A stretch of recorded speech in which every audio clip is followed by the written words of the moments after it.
Hi everyone, welcome to Off the Podium. I have James Romig with me. Dr. James Romig, welcome to Off the Podium. Thank you. One of the questions that having a last name that's unusual for North Americans, for me, I'm always interested in the life and the background of the last names of some of my guests. What's the last name from? Where's the last name from for you? As far as my family knows, the last name is German. Uh-huh. And any meaning behind the last name that you know of? I don't think so. Yeah. But I'm really not sure. Somebody has suggested that it might have something to do with Rome, which would be interesting, but I really don't know. Yeah. Well, going back to something that is happening for you right now, it's a tour happening of your new piece, and it's called Still. Why don't you tell us about that? Sure. Still is an hour-long, or nearly hour-long, piece for solo piano that I wrote for my wife, Ashlee Mack. And it is inspired by the experience of visiting the Clyfford Still Museum in Denver, Colorado.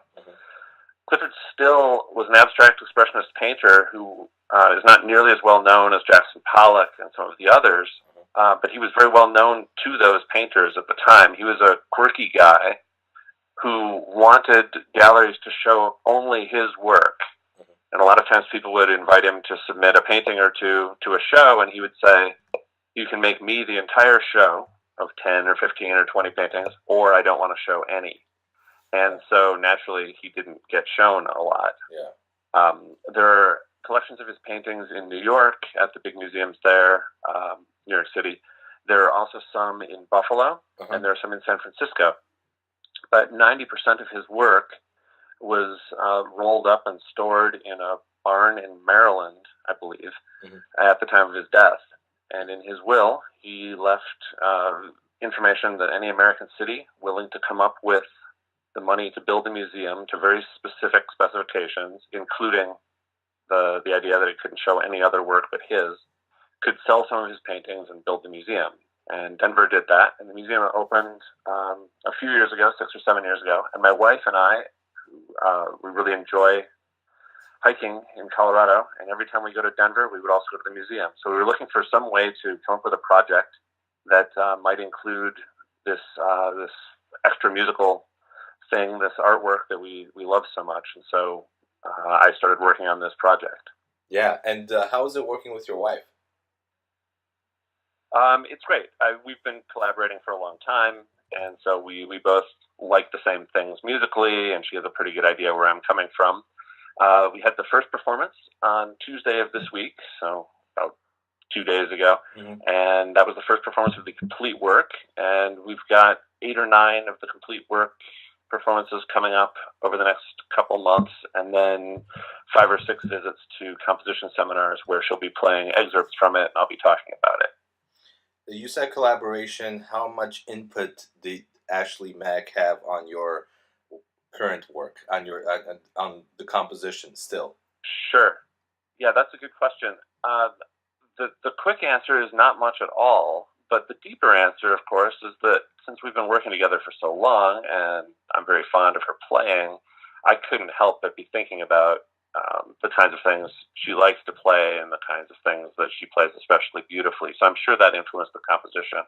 Yeah. But during the actual composition, I did most of that on my own. I think that her role came in when it was time for proofreading and talking about things like notation, which is always an issue. Piano notation is really difficult, and can be tricky. So it's always nice to have a pianist in the house. And you are a percussionist, right? I am a percussionist, or at least I was a percussionist. That's what I studied in school. I haven't played much recently, but that is my background. Yeah, and as a percussionist, any instrument, when you're a pianist thinking about composing for orchestra, or when you're a percussionist composing for piano, whatever it might be, what's the process? How do you learn about the instrument? And I know you've done this for many, many years, but maybe some of the early struggles or current struggles composing for an instrument that's not technically something you've studied extensively.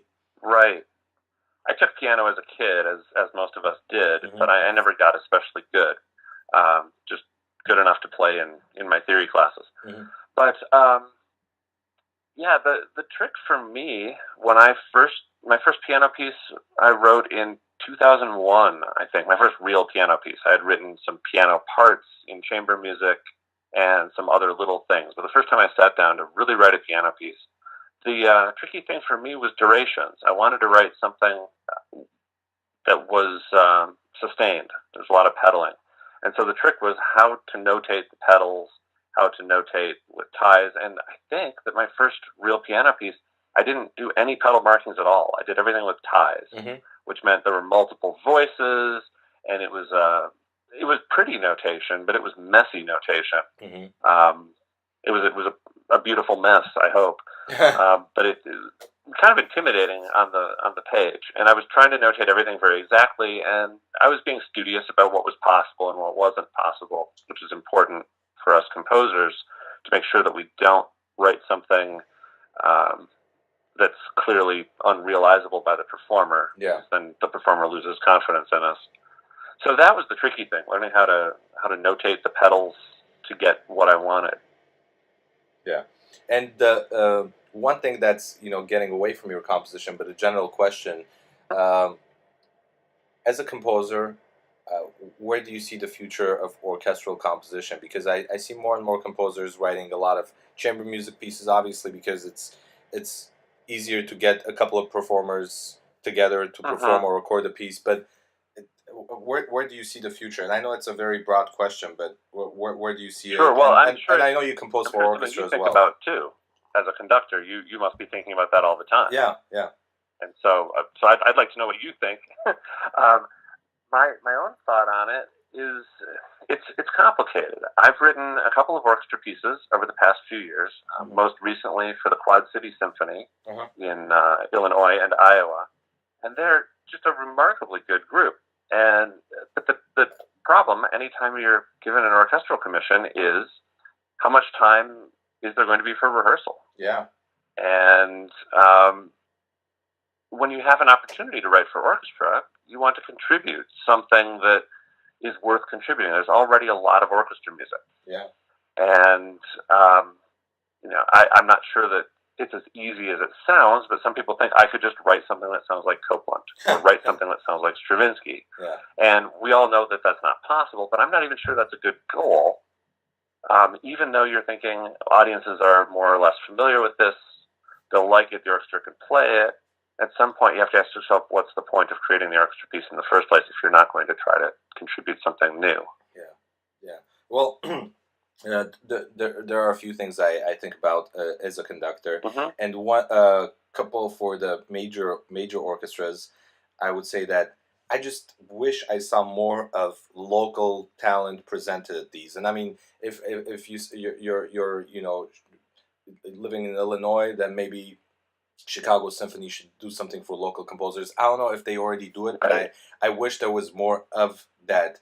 And instead of these major symphonies, they see a big name composer, and I'm not going to name any of them because I'm not trying to pick on them, but they get a big name composer who's Grammy Award winning and with all these accomplishments, and then that composer just gets all these performances all over the country when we have so many other talented composers who don't get exposure. But also, as far as new pieces, as major orchestras, and they have such limited time, but when you program, let's say, a piece by James Romig and also a Beethoven on the same program, and Beethoven has been played so many times, so obviously you can't overlook the new piece that you've never seen. So I just wish the rehearsal balance was separated. But as conductors, and this is again a problem, I think, as conductors we want to make those Beethoven symphonies or those standards, make them in some way ours, and so we want to spend so much time with the orchestra and work on it and make ours, but we don't spend enough time working on the new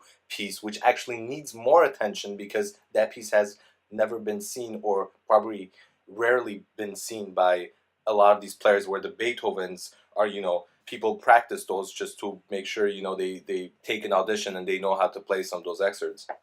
So it's tough. It's a tough balance, but I think as orchestral musicians and conductors and administrators, it's more of our responsibility to make sure we give enough time and attention, because I don't think we do. I don't think I do myself, and I hate to blame the audiences when it comes to audiences enjoying music. I like to say that it's our fault. We should do better with it, and that with the composers, I still believe that it's our responsibility to give them more time and give them more opportunities, because we don't. And I'm not saying this because I'm talking to you. I'm just this has been my view for a long time. And one thing that one thing that I think about is Frank Zappa and his pieces, orchestral pieces. I don't know if you're familiar with them, but they're tough pieces, and orchestras struggle with them. And because he didn't come from a standard composer's background like you, so he also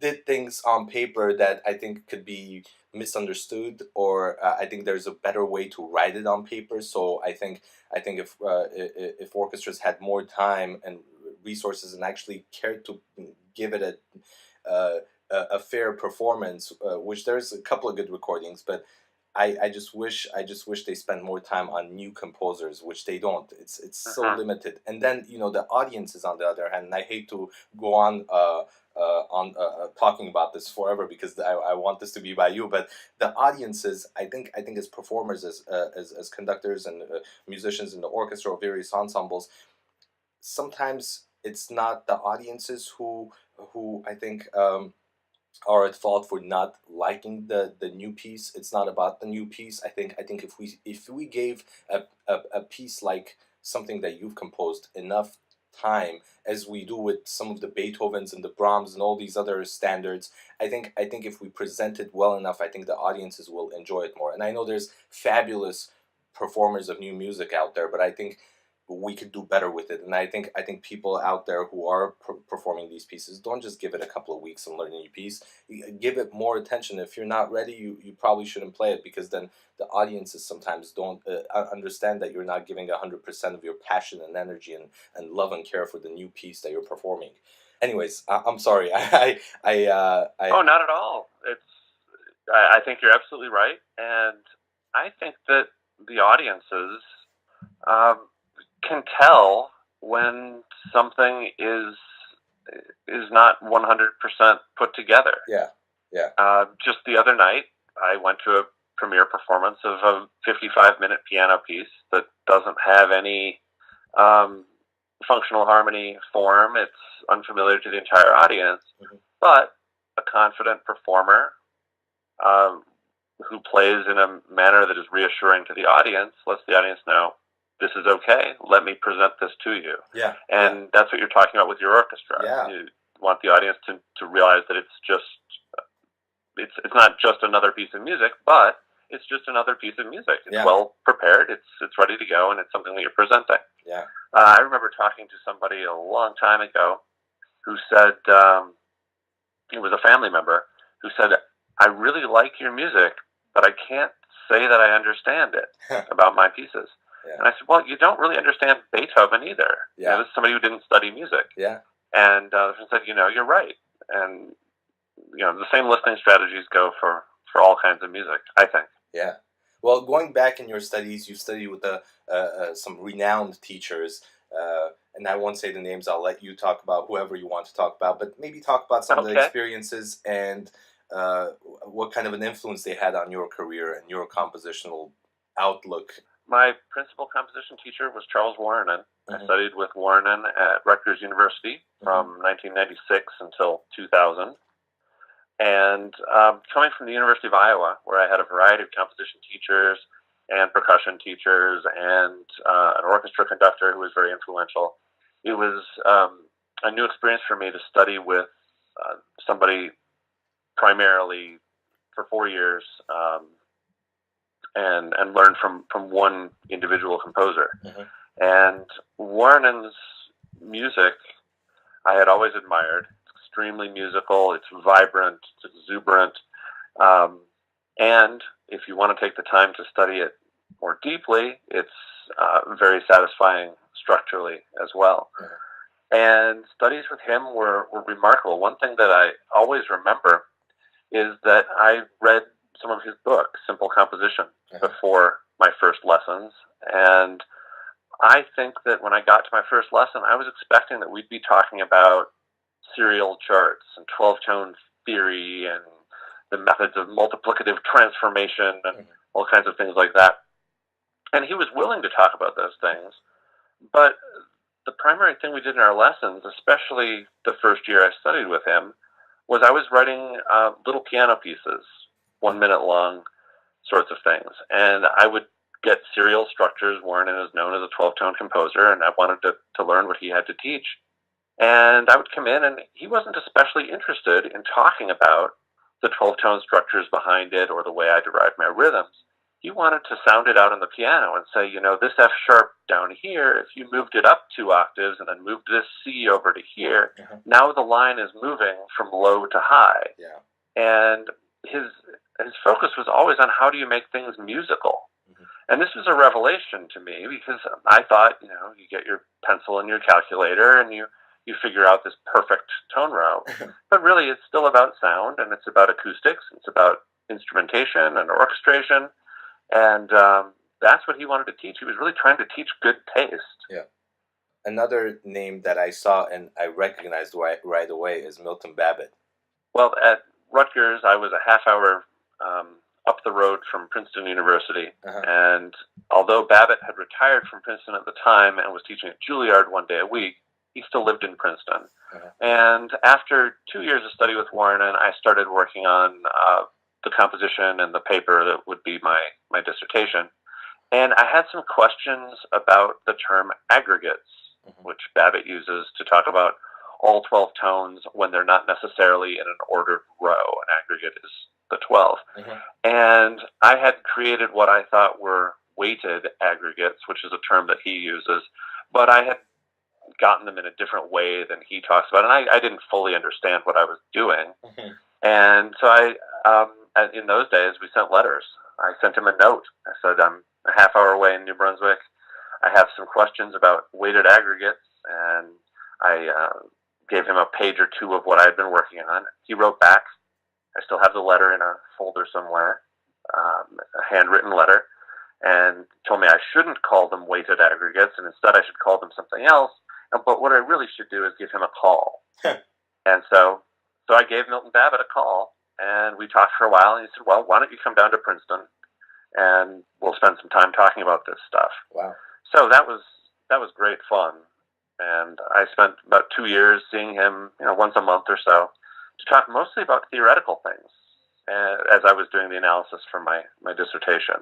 And of course, we talked about composition things in a broad way, but he never really looked at my compositions and said, change this, change that. It was more theoretical. Wuorinen was more my primary teacher for looking at things on a week-to-week basis. Composers, musicians nowadays have so many different things that they have to do. Manage their website, actually make the posters sometimes. Do all these administrative things and book the venues, do all this stuff. And one thing that interests me with composers is publishing and printing of music. How do you go about that? Well, I started out writing a lot of pieces for percussion. Being a percussionist, that's probably how I became a composer, in fact. Percussionists don't have hundreds of years of repertoire. Of course. And so when I was in school, and this was 25 years ago, there was even less repertoire out there. And, some of it was good. Some of it was classic, by, Cage and Xenakis. That will never go out of style. But other things were just okay. And not that it was frustrating, but it did give some of us the idea, hey, we should write some of our own pieces. So I did that, and that's how I got into composition in the first place. So some of my composition works got played at the University of Iowa, and then at neighboring schools, what we'd see for conventions, and somebody would hear something and write a letter in those days, and then I'd photocopy it and send it off. So some of my early percussion compositions did end up getting published. First by a company in Philadelphia that went out of business, and then by a friend who started his own publishing company for percussion music. But I don't know, 5, 6, or 7 years ago, I'm not sure, I was getting fewer and fewer royalties as publishers were doing less and less advertising. And I realized that I could do the same thing myself. So fortunately, the publisher of my percussion music at that time was a friend of mine. So we made a deal, and I bought out my pieces and got all my publishing rights back. And it's funny you mentioned Frank Zappa earlier. Mm-hmm. I remember reading Frank Zappa interviews when I was a kid, and he said, always keep your publishing. Yeah. And now I realize why. So I've started distributing my scores for free for a while. I would email, a lot of this was percussion music. I'd email percussionists, but also pianists and flutists and people like that, and say, I've got these scores. If you're interested, let me know, and I'll send you a PDF. I had audio on the web that people could listen to. Mm-hmm. Then I'd send the PDF, and then I'd follow up. I'd say, hey, have you played this recently? And if they had, I'd ask for a program, and then once I got the program, I'd send it to ASCAP, and therefore royalties. Yeah. Over the past couple of years, I've now designed my website, so I'm charging a small amount of money to email people PDFs, and that's the licensing and the score, so performers then can perform them. One interesting thing that I saw on your website, which was you've been played in 49 states. Which one have you not been performed at? Your music. Hawaii. Wow. Yeah. Wow. Okay, so that will happen. Take one of your orchestras on tour to Hawaii, and we'll go. And oh man, if you were to describe your compositional style, what would you say about yourself, and what would you say about what style you write in? I know this is a tough question, or maybe it's not. It is a tough question, and I'll be happy to try to answer it. But I should say before I start that I think I'm probably not the best person to ask that question to. Yeah. I do what I do, and I don't spend a lot of time thinking about it. I encourage my students not to sit under a tree and imagine what kind of a composer am I going to be. Am I going to be 75% minimalist, 25% serial? Am I going to be 50%? It doesn't really work that way. And the way that our style is determined is over time, you see similarities between one piece and another. Mm-hmm. And really what it is the experience of being a composer and figuring out how to handle problems. Mm-hmm. When a compositional problem comes up, you solve it the way you did in a different piece. Yeah. And that's style. Or you solve it in a similar way but put a new twist on it, and I suppose that's the evolution of style. Yeah. To try to answer your question, I did study with Babbitt and Wuorinen. Mm-hmm. And so there's a serial aspect to what I do. Mm-hmm. But at the same time, I also trained as a percussionist. So I grew up with Steve Reich and minimalist things like that. So there's a little bit of that in my music. And when I want to listen to music, I listen to lots and lots of different things. I'm sure you do also. But one thing that I often come back to is things like Debussy and things like Feldman, where there's a certain, and maybe you don't connect those two composers, but a certain kind of harmonic language that can float and produce an atmosphere. That's something that I'm very attracted to too. And I realize I haven't really answered your question. Oh, it's good. It's good. I love it. I was going to say that it's always amazing to see some of the connections that are made between my guests, and I think you might be the 51st podcast that I'm doing. And wow, congratulations. That's really great. Yeah, and it's always great to see the different connections, Sometimes people just email me and say, hey, I saw this friend did this. Can I talk to you about what I do? And sometimes I just reach out to people. I reached out to you. And when I was listening to your music on your website, I saw a performer that was a former guest, and that's Caleb Heron. How do I say his last name? And he was I think it's Heron. And he was on one of my guests for one of my podcasts. So it was great to see that he performed your piece. Yes, yeah. Caleb performed some of my music when he was a student at Alaska, which was one of those 49 states. Yeah. Yeah. I've known Caleb for a long time, and Caleb is interesting not just as a performer, but also, of course, as an organizer of concerts. Yeah. And he does a lot of that stuff. It's got a lot of energy. Yeah. And music education. The world needs more people like Caleb. Yeah. And I was gonna go to music education, and we could talk about your compositional career for a long time. But another thing that you do, which I didn't mention, and I should have, is that you're a professor of music, and tell me a little bit about that? I know obviously we have to teach some of us to make a living, but why else is music education important? Well, I teach at Western Illinois University, which is in Macomb, Illinois, geographically halfway between Chicago and St. Louis. And it's not just a day job for me. I love teaching. I get a lot of pleasure out of it. And, classroom classes like music theory, I fully enjoy. Yeah. Composition lessons are interesting because it forces me to do what we're doing today, actually, which is talk about composition and really put my thoughts into order. Yeah. What do I really think about composition? And I often will end lessons thinking to myself, if I would just follow half of the advice that I gave my students, I'd be a much better composer. Yeah.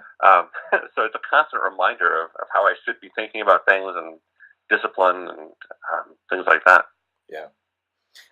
Advice to young up-and-coming composers who want their pieces performed, who want to make a career being a composer, what advice would you give them? Well, one thing that I'd mention is that all of us, you, me, anybody else on your show, we've all taken very interesting paths to end up where we've gotten. Yeah. And I can't imagine that any of my students are going to take the exact same path to arrive at where they're going to end up. So there's really not a lot of modeling that we can do of how to make a career. But clearly, we have to be good at a lot of different things. I'm very devoted to my composition, but I hope I'm also a good teacher. I hope I'm able to talk about my music coherently. It's nice to be able to talk to you about this sort of thing. You're a conductor, but you also do this. We care about a lot of different aspects of music. If someone didn't know your music and wanted to listen to one piece, I know this is another tough question, but what one piece of yours would you recommend to a new fan of yours or a new listener? That's a good question. Well, I always think of the newer ones. Those are the ones that are on my mind that I'd most like to listen to. I have an old piece called The Frame Problem for percussion trio. It's non-pitched percussion. It deals with a lot of the things I'm interested in. It has a background structure that's actually quite serial. It has 12 sections that are devised with time points projected onto a large scale. And within each of those sections, there's a certain type of content, and then each of the three instruments, or each of the three players, plays the exact same material, but starting at a different place in a looped continuum. And it's all kinds of theoretical stuff that we could talk about all day. Yeah. But it also has a little bit of a groove to it, and I think it's got some energy and some vibrancy. That's a piece that has probably been performed 100, 200 times by various percussionists around the world. So I suppose that's one that I'm known for. Yeah. Lately, I would maybe send people to hear my orchestra piece. It's called Bridges. There's a recording by the Quad City Symphony. It can be found on YouTube. But maybe you feel the same way about certain composers. I feel like a lot of my pieces are similar. Somebody might say, whoa, this new piece of yours seems really different from something else. And I'm sure it does to them, but to me, it all seems like an evolution that makes sense. Yeah.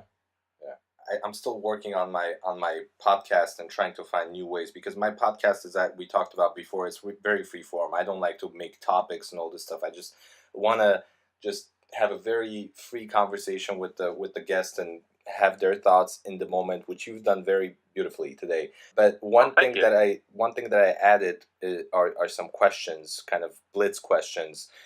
Bernard Pivot and Marcel Proust questionnaire sort of questions, and you could answer them quick or take your time. I usually say blitz, but you can take your time. And if you want to skip a question, you're free to skip a question. Okay. What is your favorite word?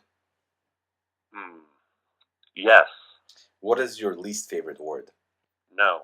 What turns you on creatively, spiritually, emotionally? Peacefulness. What turns you off? The opposite of peacefulness. What sound or noise do you love?